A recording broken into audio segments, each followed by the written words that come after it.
Good evening, again, the 14th summer of Healthy Living Lectures brought to you by U.S. Summer Sessions, Lifelong Learning, and Foundation Health Partners. I'm Mike Powers. I'll be introducing tonight's speaker. As a reminder, these Healthy Living Lectures are the result of Michelle Bartlett's vision and hard work, and as director of UAF Summer Sessions, Lifelong Learning, great advocate, great bridge to the community. In my opinion, no town gown fights in Fairbanks. It's very much a very tight community between the university and the community at large. And then, of course, Foundation Health Partners, local owners of Fairbanks Memorial Denali Center, Tanana Clinic, roots back to '67 when Fairbanks found itself without a hospital due to a 100-year flood. Tomorrow night, Dr. Eugenie Yuskirchen, Associate Professor, Dr. Mahmouda Sultana, Instrument Scientist with NASA Goddard Space Flight Center, and presenting Measuring Methane, Alaska to Mars. Thursday's night's Music in the Garden features Dry Cabin String Band and two groups, and South Cushman Social Club, two very well regarded local bands. A lot of fun. If you haven't been to Music in the Garden, I really encourage you to do it. For those live streaming tonight, please note the link at the bottom of your screen allows you to submit questions. Dr. Dillon would like to pick up some from the audience outside. And with that, let me introduce tonight's speaker, Dr. Peter Dillon. Dr. Dillon, key medical leader at Tanana Valley Clinic, board certified in family medicine, member of the American Academy of Family Medicine, Uniformed Services Academy of Family Physicians, American Society of Addiction Medicine, American College of Sports Medicine, and Wilderness Medical Society. Specializes in family medicine, but has great interest in addiction medicine, wilderness medicine, pre-hospital medicine, combat and tactical medicine. Came to TDC from the United States Army, serving at Fort Wainwright, continues to serve as Lieutenant Colonel in the Army Reserves, deployed multiple times supporting special operations and conventional combat and contingency missions around the world. Began his education at Ohio State University, graduated summa cum laude, graduated medical school from Georgetown University, residency in family medicine at DeWitt Army Community Hospital, including service through the National Capital Consortium, Walter Reed Army Medical Center, and Uniformed Services University of Health Sciences. In 2002, was awarded the Golden Stethoscope from AHHA for his work and his team's work related to addiction medicine.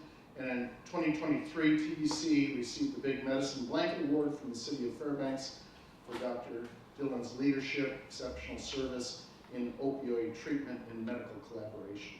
Outside interests focus on family, fishing, hiking, exploring Alaska. We were just talking about the Hansias lined up.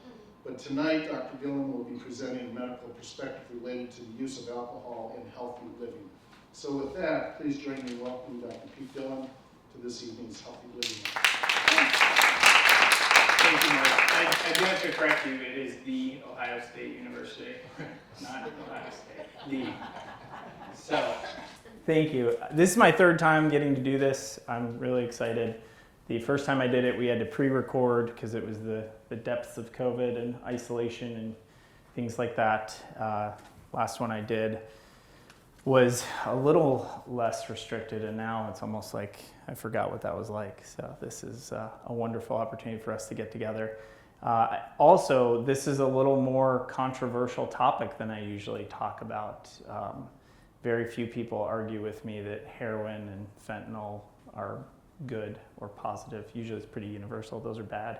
Meth, same thing. So I'm going to tell you all a little bit about some things that are very, very different even than what I used to tell my patients as the data has shifted in how alcohol is viewed. So I'd like to try and keep questions to the end. The folks online, if you can chime in, please write them as we go, but kind of jot them down. Unless I say something totally absurd that you can't believe, okay, we can stop and talk about that. So with that, I will give you all the agenda. This is some of that military background. You can't give a brief if you don't tell people what you're going to tell them. So here's our agenda. I always have to talk about my conflicts of interest. I have no financial disclosures. I tell everybody if you want to be wealthy, you should pick a different specialty than addiction medicine. I don't have any conflicts of interest. I do have a lot of bias, so I will just share that. Part of what I do for a living is I see the worst outcomes associated with heavy alcohol use.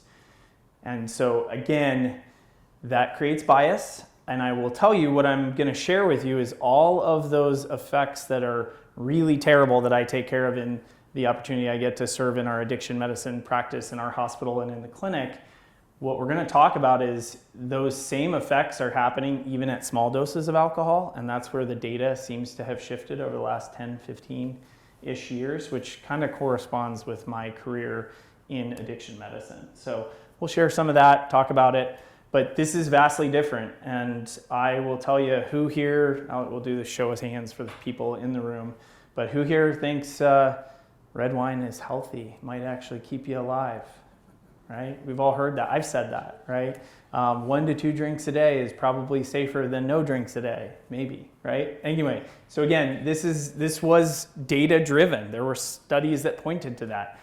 We can talk about the French paradox. Why do these folks who eat much more saturated fats than we do in the U.S. diet live longer than we do? Again, some of the theories out there where it was the red wine consumed in the Bordeaux and Burgundy regions of France. So. What I will show though is, and I now say this in every lecture that I give, every encounter I have with a patient when we talk about alcohol, the World Health Organization shifted dramatically. So what used to be 1 to 2, so if you do the math there, 7 to 14 a week drinks, was considered safe, healthy, and maybe even beneficial in some patient populations. So now the new line, a couple years old, there is no safe alcohol at all. So the settings of how many do you have at one time, that hasn't changed, right? But that was always, you should never do more than 3 or 4. But again, this was a distinct and dramatic change, really driven by the link to cancer, which we'll talk a little bit about. But this was a big deal, still is a big deal, and still is met with a lot of skepticism of people like, what are you talking about? My doctor told me 1 to 2 a day is fine.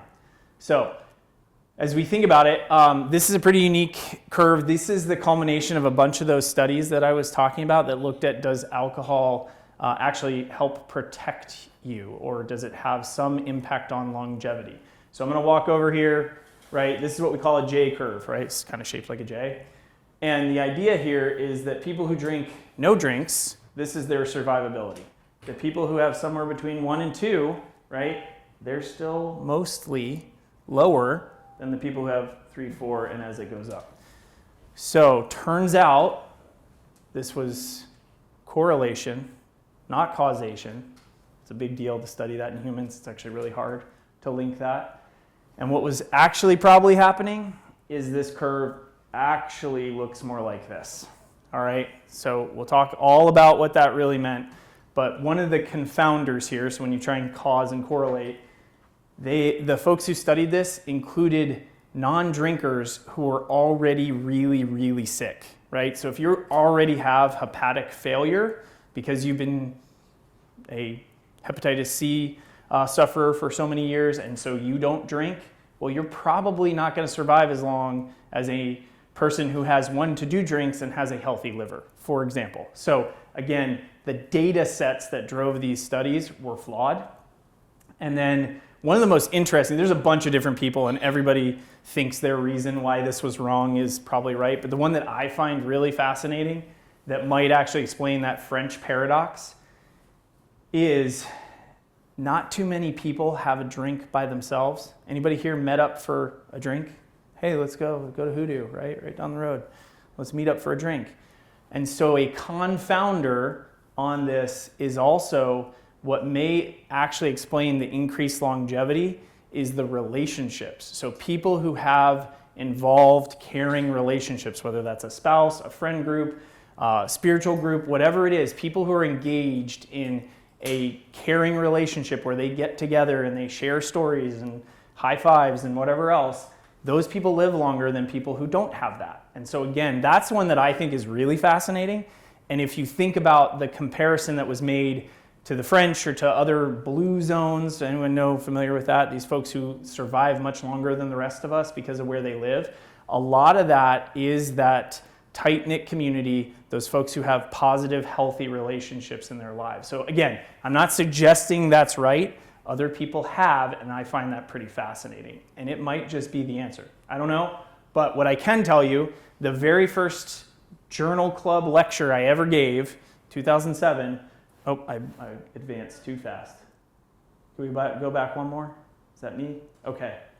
I talked about this curve, and I said we were meeting for our journal club. There's a bunch of medical residents and attending physicians, and we got together for a happy hour because that was where I was going to host it. We're going to talk about alcohol, and that the one drink we were all going to have was going to keep us alive longer than the people who decided they were going to just have soda or water.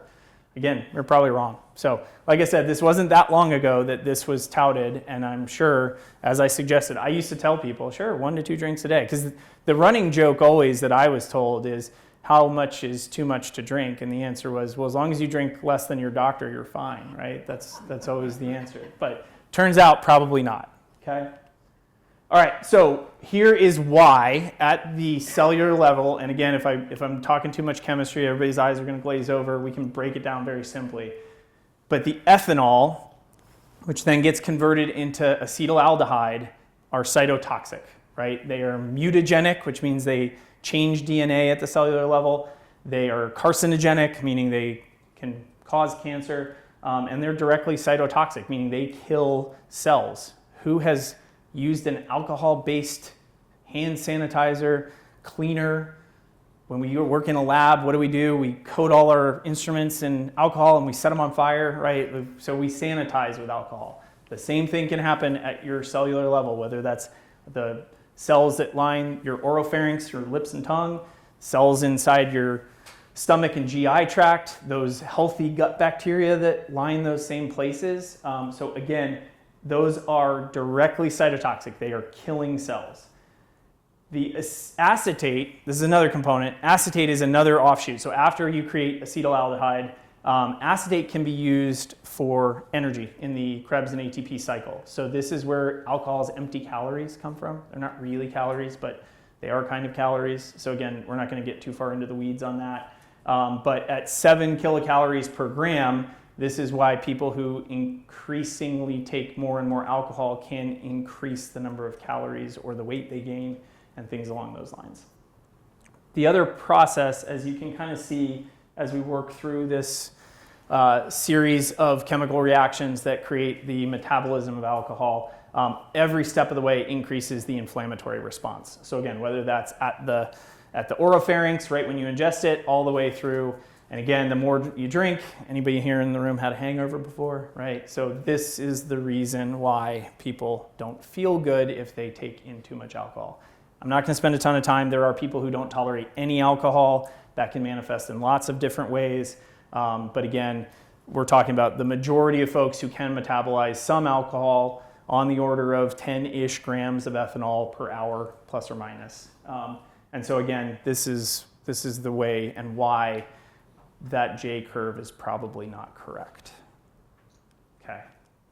All right, so I want to give you the punchline here. So a lot of this data is associated and was forever known, right, that no alcohol is safe in pregnancy, right? We've known that a long time. High volume alcohol we knew caused a lot of these things. Again, what we're finding is even low dose, right, 10 grams of ethanol, which is about most alcoholic beverages.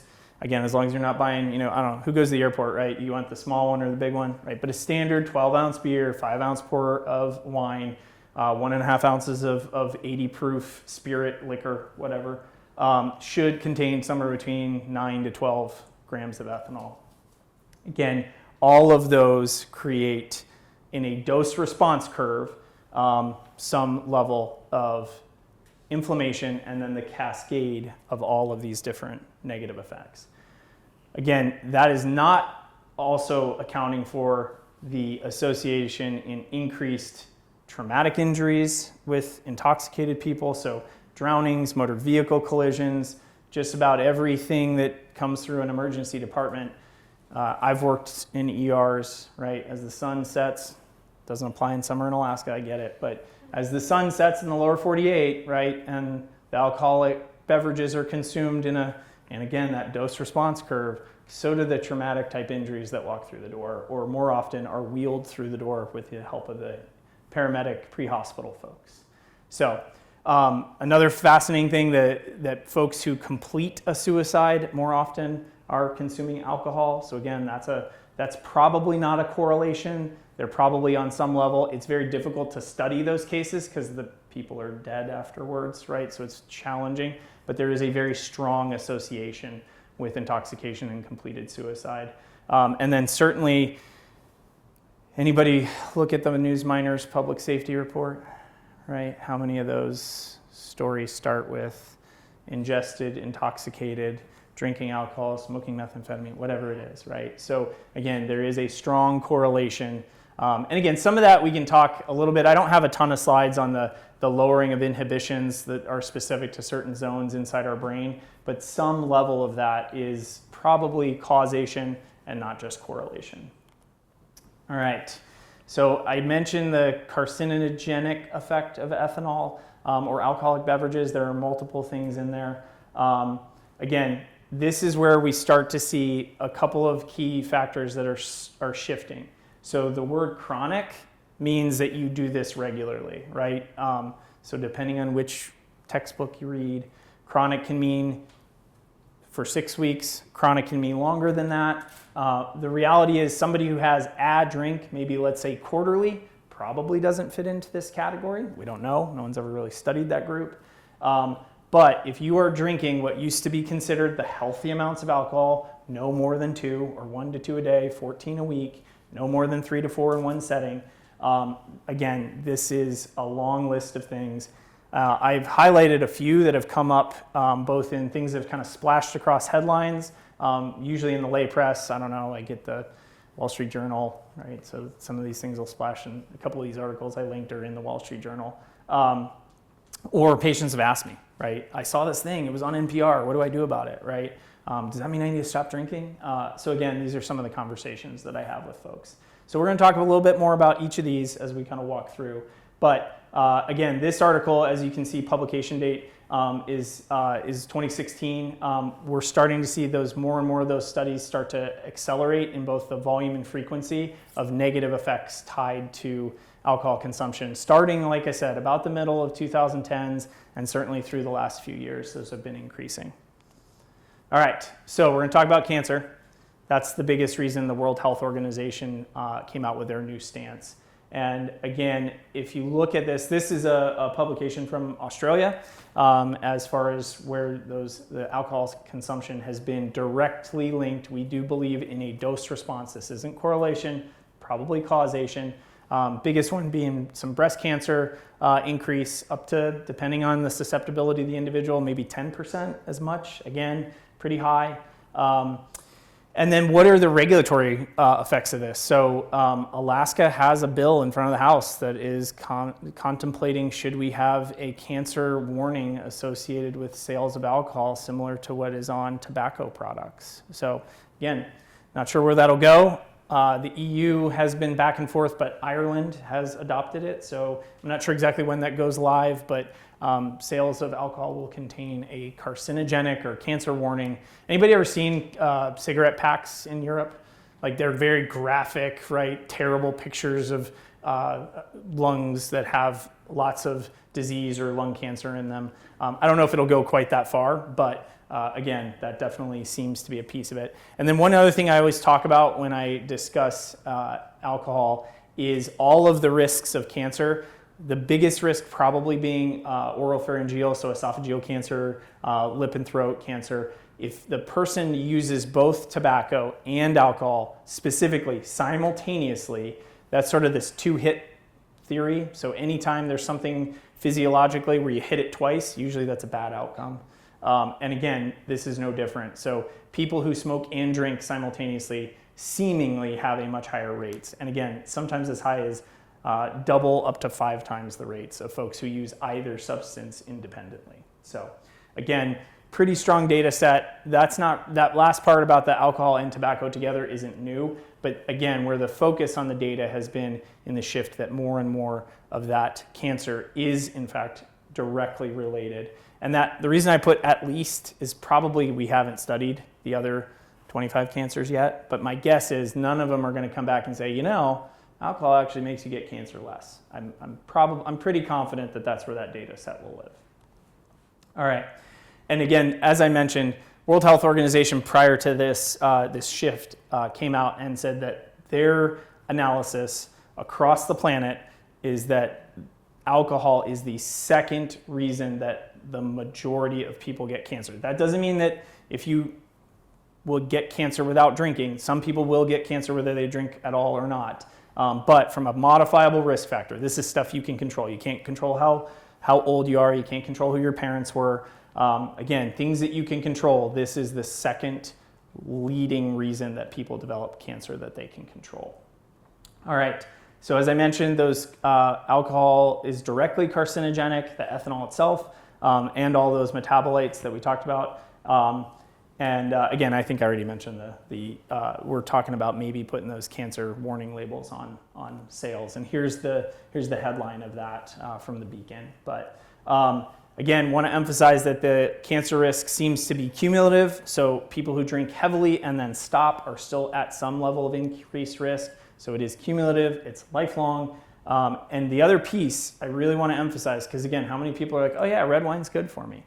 It does not matter. It's not the type of alcohol. It's the ethanol that's in the alcohol, right? And so that is the byproduct of the fermentation process. And again, I keep emphasizing because this idea, somehow the French paradox continues to perseverate in our culture. So, all right, this one came into my office. Anybody see this headline? Alcohol shrinks your brain. Okay.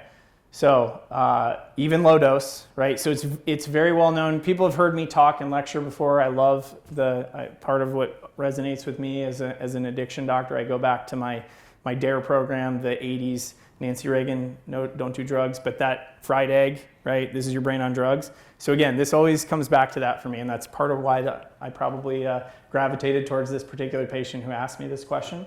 But we are talking about even one drink a day. If you control that against someone who doesn't drink, your brain is smaller. Now, I do have this right down here. Volume does not mean function, okay, right? You can still function, but at some point, if the brain gets small enough, it probably doesn't function as well as it did before it got smaller, right? And so again, this is pretty fascinating. It's been controlled for age, so this has been done in younger people in their 20s. Certainly it correlates with some gray matter and white matter loss that we see as part of a normal or natural aging process, but it's compounded once alcohol is factored into that. So again, pretty fascinating, and like I said, I had a patient who was pretty upset because again, this is one that splashed into the Wall Street Journal and other lay press places.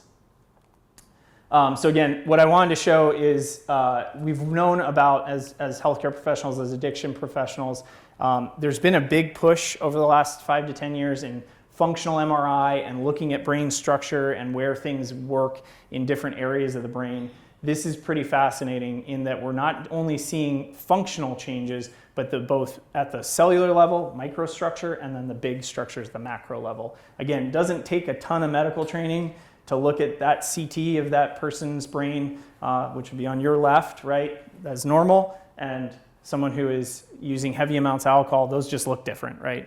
They are asymmetrical. And again, that's reproduced at high volumes of alcohol consumption for years, well known, well understood. But again, as I'm suggesting, even what previously I used to tell people was healthy probably creates some of the changes in your brain. So, all right. Now another component of this, I touched a little bit on healthy relationships and how protective they are. Not suffering from depression, anxiety, and other behavioral health disease is also protective for longevity. And so again, as we think about why is that J-curve probably wrong, anybody heard the term hangxiety? It's only probably a recent phenomenon. I've only heard about it for a few years. But anybody ever said, oh, I need to relax, let me get a drink? I've said that, right? Again, I don't know if I meant it. Certainly now that with more data, I probably don't mean it. but it's something that's said to me frequently. I'm going to go blow off some steam. Again, this is a cultural phenomenon, not just not unique to the United States, but again, there may be some very, very short-term inhibition lowering, and most of this is governed by the GABA neuron or neurohormone. But again, we're talking that's going to last seconds to minutes.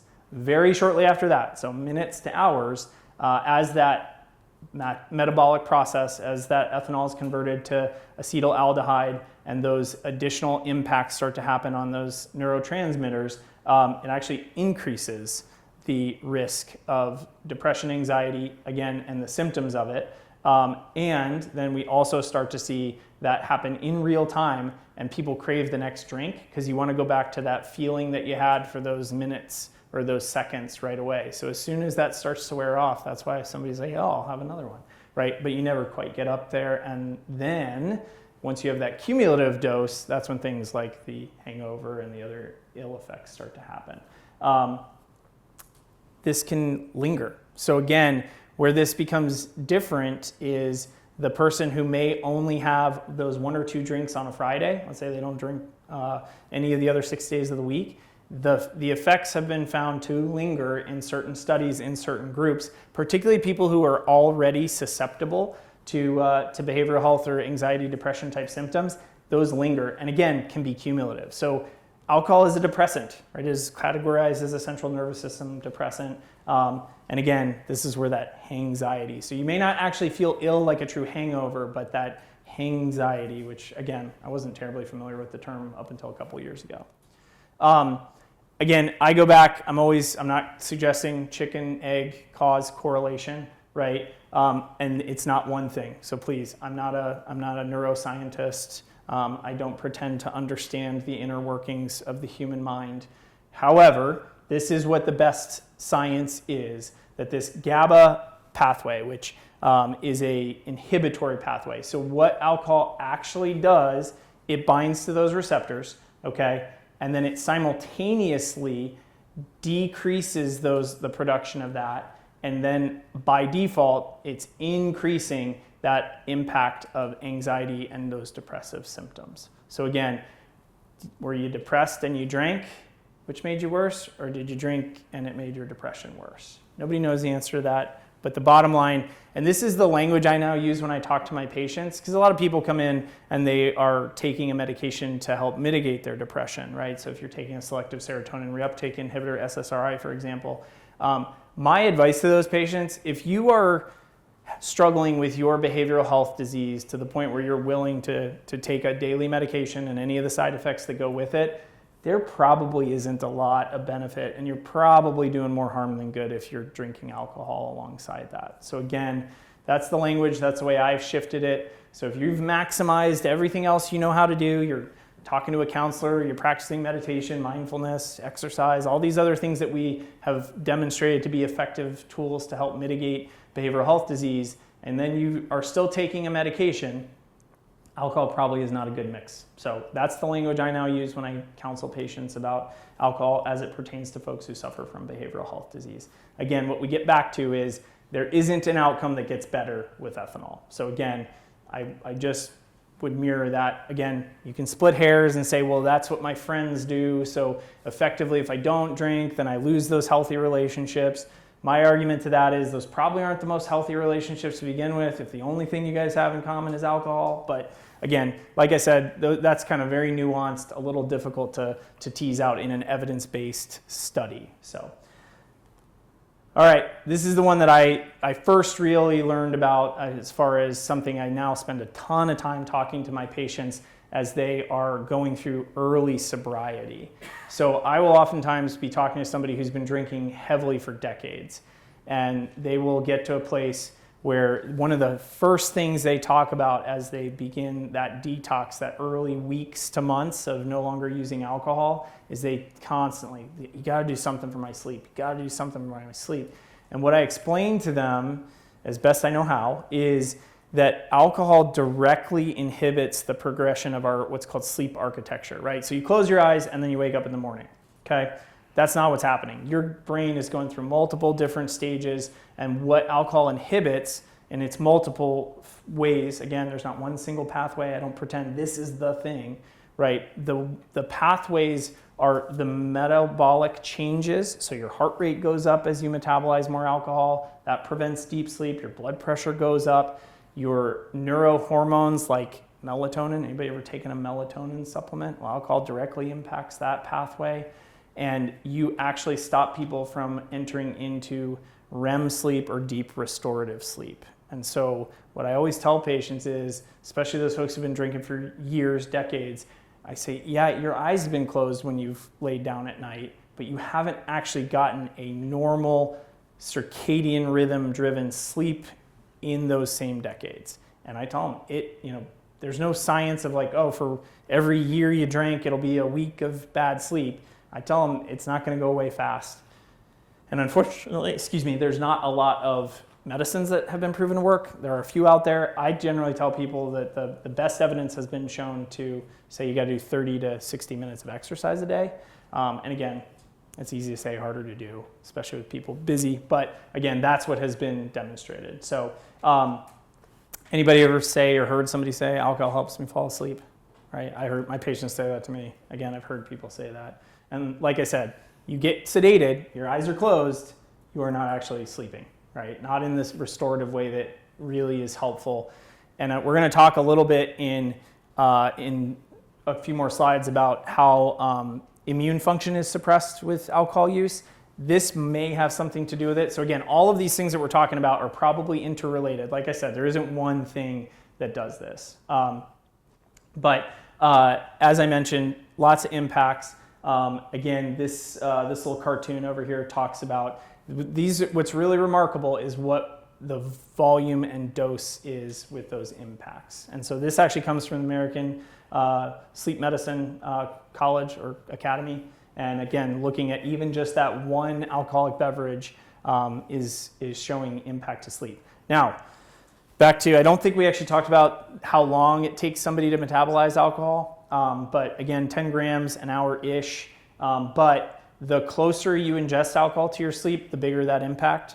So again, if you are going to drink, I'm not going to give away the spoilers at the end, but doing it closer to bedtime or when you're going to go to sleep is actually worse for you than doing it earlier in the day. So maybe there's something to happy hour after all. But again, the reality is this is going to cause problems. And one of the things that I've started having conversations with patients about actually comes with wearable tech. So has anybody worn a Whoop or an Apple Watch, a Garmin watch, one of the things that keeps track of your sleep quality?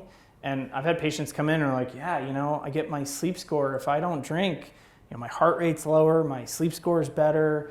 But if I have 2 or 3 drinks, my sleep score is in the 40s and my heart rate's in the 80s at night or whatever the number is. And I said, yeah, that's because this is what's happening to you. This is your physiology playing out on your wrist or whatever you're wearing. So real quickly, we're going to talk briefly about hormone impacts. So many of the substances that I've been talking about inside the brain, they are technically hormones. They're neurohormones or neurotransmitters. But we are going to talk directly about this. So cortisol, stress response, right? So this is and anybody who has had to study endocrine and the hypothalamic pituitary axis, that's that cartoon there, that gives med students nightmares. That's why you really want to be nice to your endocrinologists. They worked really hard to understand this. So this is directly impacted both at every stage and in a negative way. So this actually increases the cortisol response. So you have increased stress hormone. Again, that feeds back into circadian rhythm and sleep. Androgens, so there is a aromatization is what the fancy term is, but converts androgen hormones into estrogens. Again, so you do see deposition of fat, body wall fat, organ fat. Again, has a negative impact. Many folks will talk about libido and other impacts. Again, estrogens are directly impacted with ethanol. This probably feeds a little bit into the breast cancer risk increase. Not all breast cancer is estrogen mediated, but a chunk of it is. And so for those breast cancers that are related to estrogens, this probably explains, at least in some way, that increase.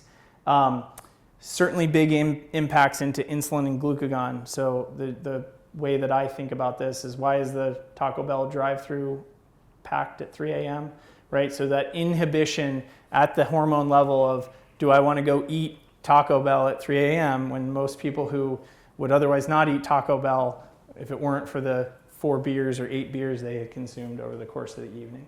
And then thyroid, parathyroid, some of this governs our weight and how that pertains to the ability to lose weight or maintain a healthy weight.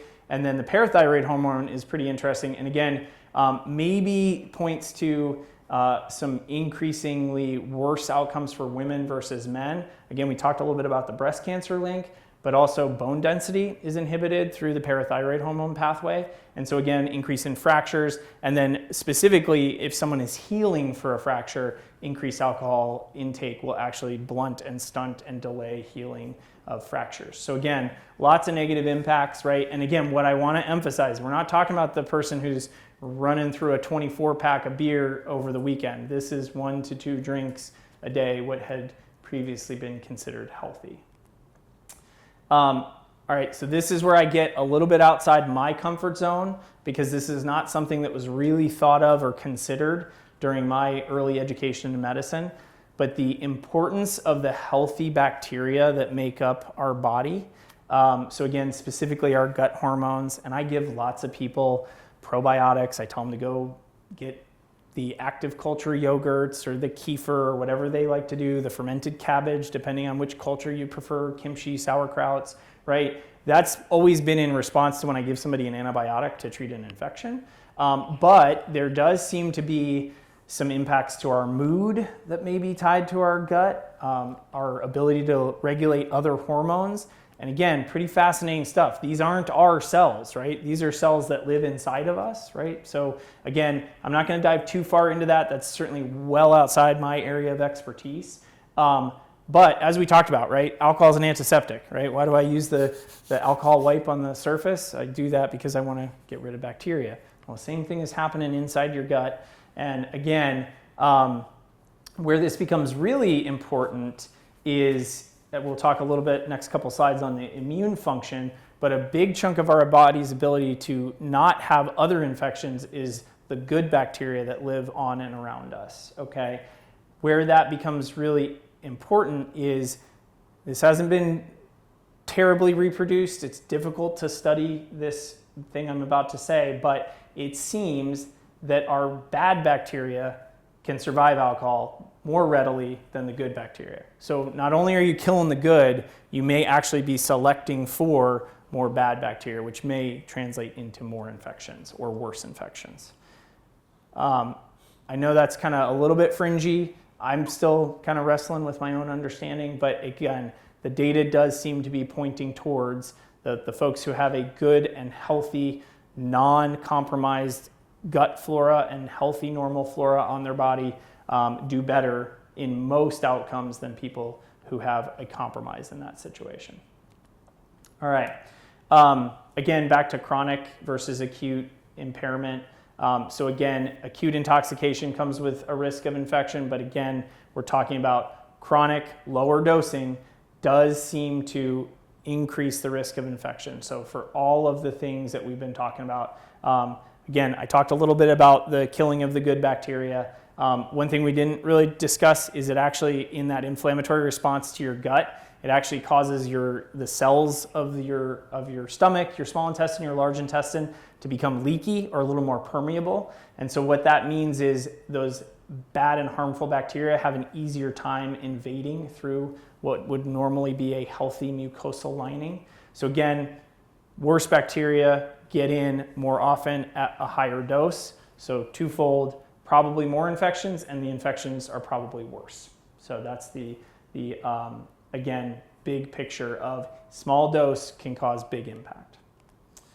All right, so then we're going to shift a little bit. We're done talking about how bad alcohol is for you. I always like, and I'm kind of fascinated by the market forces in what I do for a living, because so much of what I do is illegal, right? So cartel trafficking, there's not great data on their balance sheets. We know they're positive, we know that, right? If you do things illegally, generally you should have a positive balance sheet. But this is interesting for me in that this is legal and well regulated, taxed very high. But fascinating for me is the sales in non-alcoholic beverages or beverages that are designed to replace alcohol. Those actually mirror the literature that suggests alcohol, even at low doses, is unsafe. So has anybody been to a restaurant, let's say that they've frequented for a decade, and all of a sudden you see a mocktail section on the menu? Right?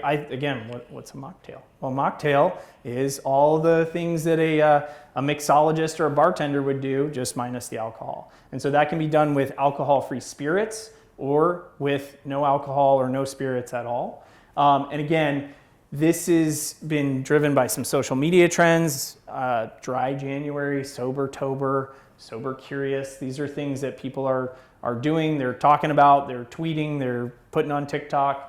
And again, powerful trends. Some of that early consumer data looking at this, 20+% increases in the sales of these type of beverages. And that's just in the restaurant industry. That doesn't account for the retail market, which we'll talk a little bit about in non-alcoholic beer. So when I was a kid or early into being legal to purchase alcohol, the only option was O'Doul's, right? And if you ever talk to anybody who stocked it, like, do you ever run out? Like, no, it's never come up. In fact, it's probably been there for 2 years, right? Like, just you go to a gas station, nobody buys it. Well, that's not true anymore. Anybody been to the Brown Jug recently? I mean, there are probably 70 or 80 different options where you can purchase beer or something like it that has been brewed oftentimes by the same people who brew alcoholic beverages, and they're making a ton of money because they're not the same price as the alcoholic version, but they're darn close. And so what I believe is happening, this is the alcohol industry's move towards continuing to maintain a market share. So again, there's Athletic Brewing is probably the first group that really did a great job at marketing. This is the healthy alternative. Again, Michelob Ultra tried to do that a few years ago. It was still with alcohol, but capitalizing on this idea that alcohol and healthy living are not the same thing. This is where those industry drivers. So again, Athletic Brewing just published in their investor, they just did a big round of funding, I think something insane, $50 million to expand operations. And part of the sales pitch to why should you help them invest in their product was a 300,000% increase in total volume of non-alcoholic beer brewed. So even our local friends at the places like Black Spruce, Hoodoo now have non-alcoholic options. Not that they're brewing, but that they are selling alongside the beer that they brew. So, all right, so I left a bunch of time. I was hoping this would generate some questions because this is still new and, again, vastly different than what I do in my practice of, again, we're talking about a substance that's legal, that pays millions and millions of dollars to have a centerpiece on the NFL Sunday ads. And again, when everybody leaves here and drives home, I don't know where you live, but you're probably going to pass at least one and probably 30 places where you can stop in and purchase alcohol. And while there's probably places you could stop in and purchase illicit drugs, those same places aren't plastered with a sale sign of what's Keystone Light 30 rack for $29.99 this week, right? Again, it's just different. It is a very powerful industry. And I grew up in the Washington, D.C. area.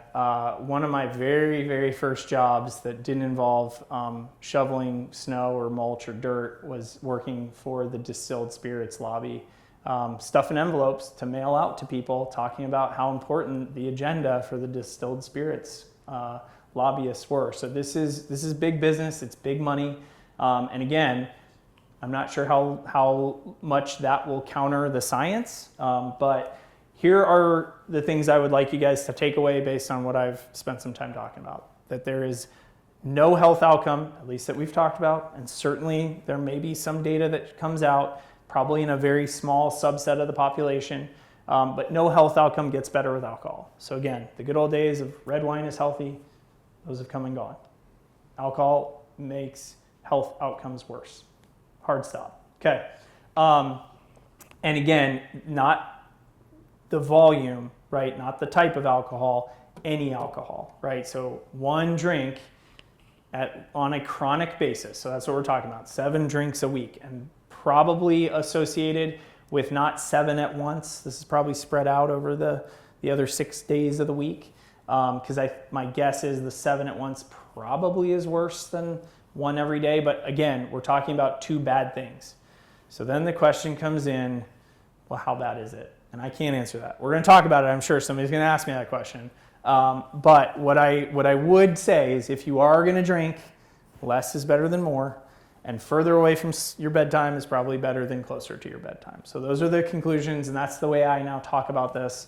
Again, I'm not usually talking to folks, at least not in my addiction practice, about the occasional use, the periodic use, what was previously healthy. This is when I practice at First Care, or when I have conversations about how alcohol can impact health. But again, alcohol is this mythical French paradox elixir that creates longevity. I don't think that's true. And that's now a difference in the way I practice and the way I talk to my patients, certainly relative to a few years ago. So here's who we are. I know I've already had a couple people approach me before the talk started. Hey, if somebody I know is maybe want to come talk to you, that's where we are. It used to be Dr. Witham's building before he retired from his practice. Happy to take care of people. And if you know somebody who's struggling, the best thing you can do is point them in the direction of help. You can't make them get help, but you can point them in the direction. And certainly there is some pretty profound evidence that points towards the more times someone brings up maybe alcohol or another substance or another behavior is causing a problem, the more likely those people are to think about that and make changes to address those concerns. So I'll open it up to questions. I think I stuck pretty close. I wanted to leave about 10, 15 minutes, which I think I did.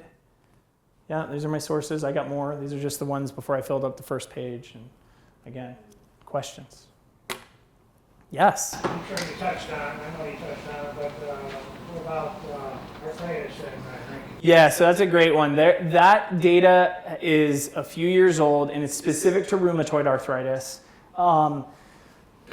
There are a few studies that point to it may selectively, right, reduce the rheumatoid inflammatory cascade. I'll be honest, I don't think that those were done in a way that acceptably accounted for confounders. I'd be curious. I think those are going to be relooked at. That may prove the one subset where alcohol might be beneficial. I would tell you, choosing alcohol over what your rheumatologist suggests, and as we have now expanded the use and acceptance of biologic agents, those are going to blow the doors out of any outcome that we're going to come up with 4 ounces of wine or a 12-ounce beer. I hope I answered that question. Okay. Could you repeat the question? Oh, I'm so sorry. So the question, thanks, Mike. I told you I would do it, and I totally forgot. So the question was related to alcohol and arthritis and the control of the inflammation associated with arthritis. Again, as I touched on in the answer, rheumatoid arthritis, there are a few studies out of Europe that may account for some positive correlation. My thought, though, again, back to the parathyroid hormone cascade disruption. So osteoarthritis, way more common than rheumatoid arthritis. Again, if we know that your fractures heal worse with alcohol, I don't understand how you could then say my arthritis gets better. Because again, we're talking about a disease process affecting your bones. Again, I think those will be relooked at. I hope I'm answering the question, but in my mind, it is a pretty big leap to say, take the data from rheumatoid arthritis, apply it to osteoarthritis, knowing what we know about the impact to the hormones that govern bone health. Okay, and I'm going to repeat the question this time. Well, in that very answer you just gave, right at the end you said the biologic agents Yep. are going to knock our socks off. So what biologic, what is that, and why didn't my rheumatologist tell me about those? Well, you may need to have that conversation. So these are medications, and many of them are in the monoclonal antibodies, right? So these are designed to impact and impair that autoimmune response, that inappropriate immune response causing the inflammation. Now, not everybody qualifies. You may have other health issues, right? This is why when they're all marketed, they say this will increase your risk of certain infections. You should be checked for tuberculosis, all these. So again, they're not without risk, but as I'm suggesting, if I look at outcome data, who has less autoimmune disease? Alcohol probably isn't going to win that race compared to a biologic medication. So again, but talk to your rheumatologist. I'm not a rheumatologist. Again, that's the second one right after your endocrinologist. That's another group of doctors that you need to be really nice to because they had to work really hard. So again, and I didn't repeat the question twice. Sorry. So the question was, what is a biologic, and why has a rheumatologist not talked to me about it? So that was the answer. Sorry, I can repeat it if I need to. Anyway, yes. So I've also worked with people kind of in stages of alcohol use. What would your dream world be like in Fairbanks, reaching everyone earlier? Like if you could just design all the clinics. Okay, so let me repeat that question. That's a big one. Nobody has ever asked me that. So what would my dream way be to reach people before the end stages of alcohol-related disease? Okay. So that's more focused on my addiction work. A little bit different, right? Because again, I'm not suggesting that what you and I deal with on our worst case scenarios, but I'm a big believer, and anybody who's heard me lecture, come and seen some of the things where we've had our opiate consortium or things like that, I find the brain disease model of addiction to be the one that resonates the most with me. And what that actually means is the addiction disease is a disease of the brain, okay? I mean that what has historically been a moral failure, a choice, things like that, that's the language that's been used, is actually a self-medication. In the case, we'll use alcohol, for example. But again, you don't have to be addicted to a substance. You can be addicted to a behavior, gambling, shopping, screens, pornography, right? So what those all stem from, again, I talked a little bit about functional MRI and some of the brain imaging that's been done over the last decade in addiction medicine and the emerging science there. The addiction brain, which we think is mostly a dopamine and the other associated hormone cascade deficit, matches up with structural areas of the brain that are different. So my ideal state would actually be prevent, that has nothing to do with medicine. It has everything to do with stopping early childhood trauma, which is the strongest correlation across every other demographic that you can account for someone progressing to substance use disorder or an addiction disease. So again, people who are subjected to emotional, physical violence, sexual assault, things like that, before age 6, that tends to be reproducibly more frequent addiction and worse addiction. And again, I can't explain why 6 is the magic number. I think that's just because that's what was studied. But again, that is the way that I would fix this, right? So if anybody's heard me talk about the unwinnable fight of addiction medicine, again, by the time somebody is coming to see me for addiction treatment, they are already suffering an immense amount of behavioral health and brain disease. I can provide medications that can help with sobriety. I can provide medications that can keep them alive, reduce the harm they experience, but those medicines don't fix why they started drinking or gambling in the first place. That's where often years of things like really dedicated therapy, really strong behavioral health treatments, which are very expensive and not well reimbursed, are the factors. So when it comes to treating addiction, the ounce of prevention is probably more like, I don't know, 1 million pounds a cure if you had to do the math. I'm just guessing there. So that's how I would fix it. Again, given that I can't do that, what would I do? I would make it very easy for people to get behavioral health care in addition to medications to do the treatment of addiction. So, be nice to your addiction doctor. Yeah, questions? This is actually my question. Sure. So you kind of touched on it briefly, but there's this YouTuber I watch who she is a former drug addict, and she actually made a video comparing her heroin addiction to her alcohol addiction, Mm-hmm. and she said that her experience as an alcoholic was far worse and more dysfunctional because of how, well, for a number of reasons, partially because of how common Yeah. alcohol is. I'm wondering if this is something that you found like with your clients in terms of like the effects on them and Yeah, absolutely. So the question is about someone who has suffered from both alcohol use disorder and opiate use disorder, specifically heroin. I talk about this all the time with patients, that addiction to opiates is actually pretty straightforward. I don't mean that to make it not dramatic. It's killed millions of people. That's why I have a job. The opiate crisis was very real, but it's a single pathway. It's the mu receptor. I have a medicine. I have lots of medicines actually that work for that. So the mechanics at the cellular level of opiate addiction are much more straightforward. Alcohol impacts, as we suggested, how many different hormone cascades, right? And I only touched on a couple of them. So many different pieces. The other component is exactly what I think this woman that you're describing is talking about. And I touched on it already. The minute I go buy heroin, I now qualify under the Diagnostic and Statistic Manual for addiction. I broke the law. So if you do something that is illegal, you're addicted, because I know there are consequences and I do it anyway. That is addiction. Now again, I'm suggesting even one drink there might be consequences, but as far as the legal statutes in the state of Alaska are concerned, I can go buy as much alcohol as I want, right? I'm not breaking the law. Now, if I drink 5 of them in the parking lot right after I buy them and then drive home, I might be breaking the law, right? There's a legal limit to operate a vehicle, but again, I haven't broken the law just in the transaction. Now, I do talk to lots of people about the physical effects of their alcohol.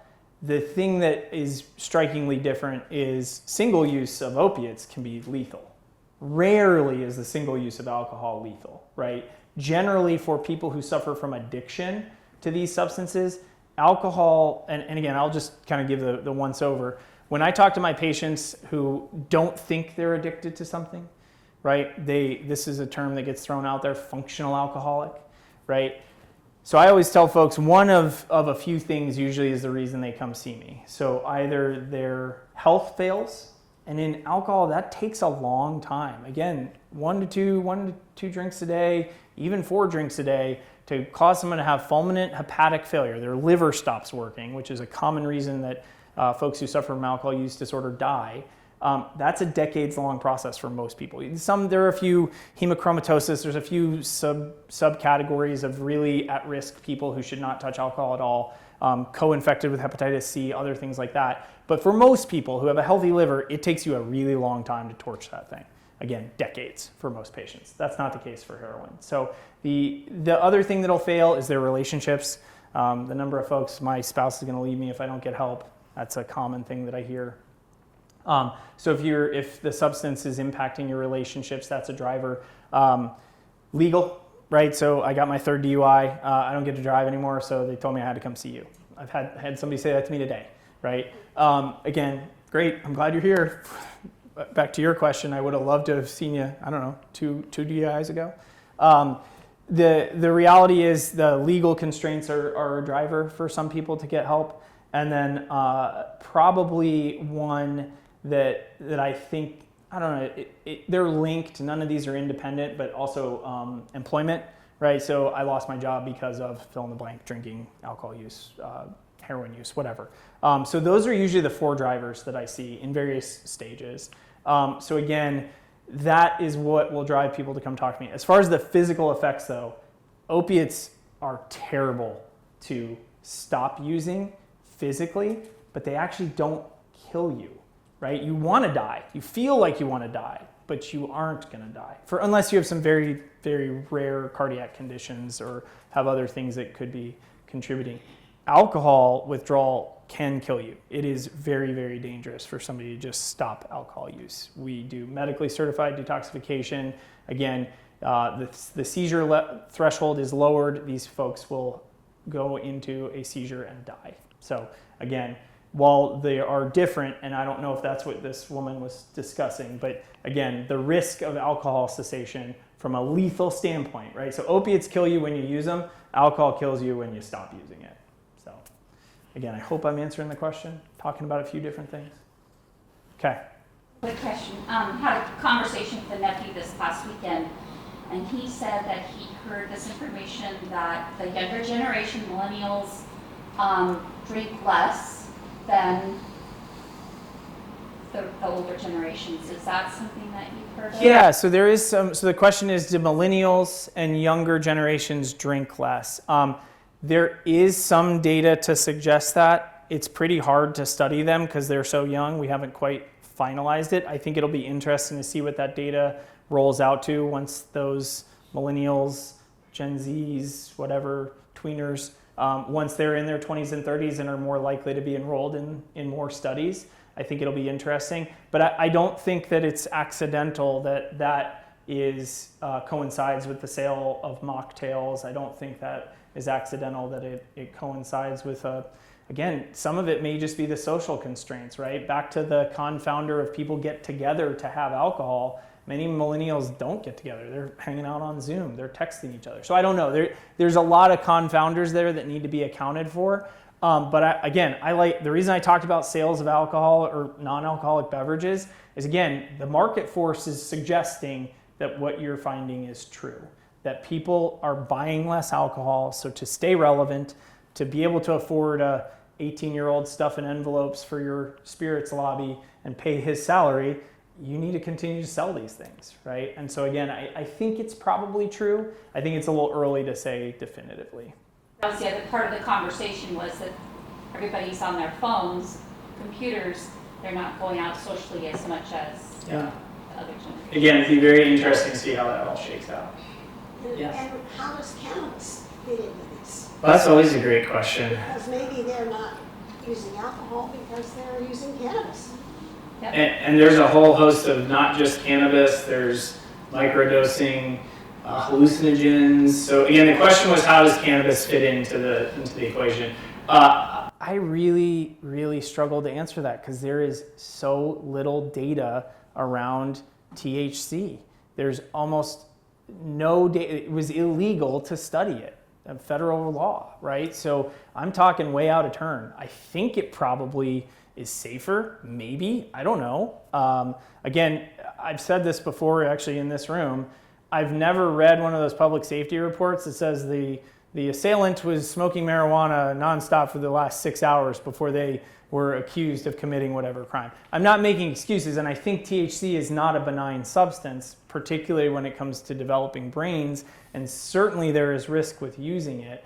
Again, I think what I come back to when I talk to my patients, at the core, right, when we go back to what does early childhood trauma feel like as an adult, you don't like yourself. I mean, that's a tough place to live, right? And so the substance is a way to not feel the way you feel at baseline, right? Whether that's THC, whether that's alcohol, whether that's betting it all on a WNBA game, right, in a gambling addiction, right? People don't like themselves. That's a really tough thing. And again, there's no pill for that, right? Again, sure, we can talk about SSRIs. Sure, I can get them to stop smoking fentanyl with a medication, or we can give them alcohol to stop the use of alcohol, or a medicine to stop the use of alcohol, but I can't fix why they don't like themselves. And I hear some version of that almost every day and almost every visit. More questions? So I'm Gen Z, and I don't know if this is the case everywhere. Where I grew up, weed is legal, and it has been since I was very little. And it was, at my high school, it was actually more common for people to smoke weed than drink. Sure. Because it was easier to get, and people would like go out and smoke during lunch and then come back stoned. That was the thing.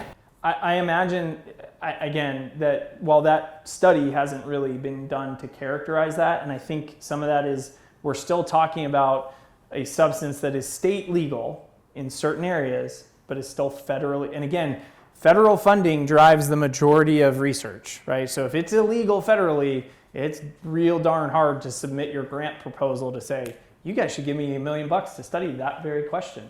Do teenagers use THC and use alcohol less? Again, there are little studies that have tried to point at it, but until that is something that we can study at a federally regulated level, I'm guessing. I did grow up in a little pocket where it was definitely more commonly used than in other places. Certainly, and again, I don't know if that's the case everywhere, but cultural norms are a part of the diagnosis of addiction, right? So if in your specific culture that is not frowned upon, not socially unacceptable, well, then maybe you're not addicted. We don't know. parents didn't like it. Sure. Sure. More questions? Yes. So is naltrexone used to treat alcohol abuse in this area? Or Yes. something that's up and coming, or is it Yep. been around for a So let me answer, I'll repeat the question. So the question was about alcohol use disorder treatment, and specifically is naltrexone used. So that is first-line therapy. It's been out for decades, very, very safe. It is very difficult to be allergic to it. So always, when we think about, it's why whenever your doctor asks you, hey, are you allergic to anything? Pretty hard to be allergic to. It's available in a very inexpensive tablet form. It's available in a long-acting injectable that we can provide patients, that they can receive a monthly injectable. It is first-line therapy. And again, not to dive too far into it from a neurohormone cascade, but the idea is, as I suggested, there's that very early reward system that gets kicked off in the first few seconds to minutes after ingesting alcohol. It actually inhibits that pathway. So again, all you get for most patients is that they get the negative effects. It's not punitive, right? There are other medications that are out there that actually cause punitive or deleterious effects from the medication. But this one is designed to break that reward cycle. And again, pretty effective. Like I said, I use it as my first-line therapy. There are other medicines out there that are useful, but naltrexone is the standard of care.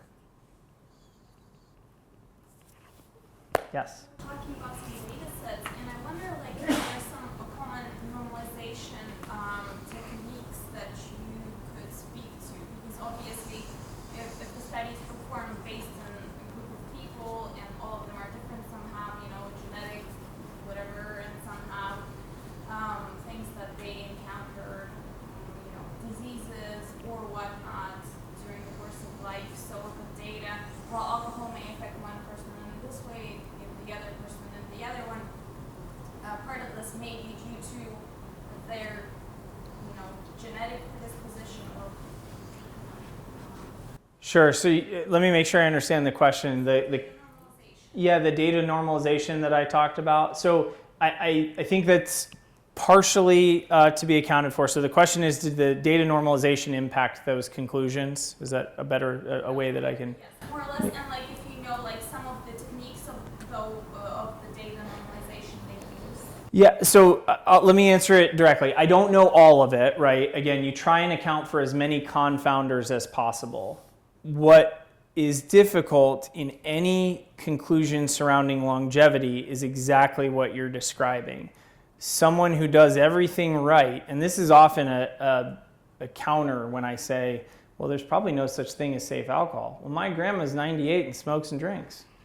Okay, that's awesome. Good for her. I'm sure she's got a lot of stories to tell over those 98 years of experience, right? So I also would counter, you asked about the genetic component. Most of that data set, the data sets I described, that all happened before we unlocked the human genome, right? So genetics, while we know being tall and short's genetic, blue eyes, brown eyes, right? There's probably genetic components. There isn't a single addiction gene. There isn't a single alcohol gene. And so it's very challenging to account for, specifically when we look at the social constructs around people who suffer from alcohol use disorder or other addiction diseases, right? These tend to collect more in lower socioeconomic areas. They tend to collect more in people who have been incarcerated, for example. Again, it is impossible to account for all the individual variability. And certainly I think there was, again, anytime we're talking about an industry as powerful as alcohol, that may have had an influence on some of the data sets. I don't know. Again, I would say the perfect design study for how does someone live longer than someone else, you're never going to find it. You're always going to be able to poke a hole in that because, again, there are so many variables, right? Has anyone heard me talk about one of the fascinating things about how devastating the opiate epidemic is and has been, is that we actually saw in the US the reversal of the increase in life expectancy, right? In 2017, 2018, that's not because 78-year-olds weren't living to be 80 anymore. That's because your overall average, because 25-year-olds were using heroin and fentanyl and not waking up. So it brought the overall number lower for the first time in 70 years, right? So the last time we saw a negative impact was World War II, right? So again, mass conflict around the globe was paralleled against opiate misuse, right? And again, so I know I'm getting a little bit tangential trying to answer your question. I hope I'm addressing it. It just makes me wonder, like, how reliable are those studies? I mean, I don't want to say I appreciate science and I appreciate the federal funding that funds the science because we benefit from all of that. And we have, like, in France, people still live. They live pretty well. They probably swish with why not Listerine, right? Sure. So, and Germany. Yep. And again, not discounting any of those things. I would say, right, you have people who drive less, right? So not only do they drive less, they probably walk more. When they do drive, it's for shorter periods of times relative. So maybe there's a physical exercise component. Again, they may be closer in proximity to their neighbors. They may eat fresher fruits and vegetables and more of them. Again, it is impossible for me to explain the French paradox that was so popular in the 90s and compare that to the United States. I think it was a miscalculation because you're attributing one thing, alcohol, specifically as far as the French paradox was concerned, the red wine component, to an outcome that is so wildly driven by so many different capacities. So yeah, again, I agree. I think the data, and like I said, I read it. Here's a study. 0 drinks is up here. 2 drinks is down here. That must mean it's safe. Turns out that's not true. I don't think at this point. Yes? I want to follow that up. Yep.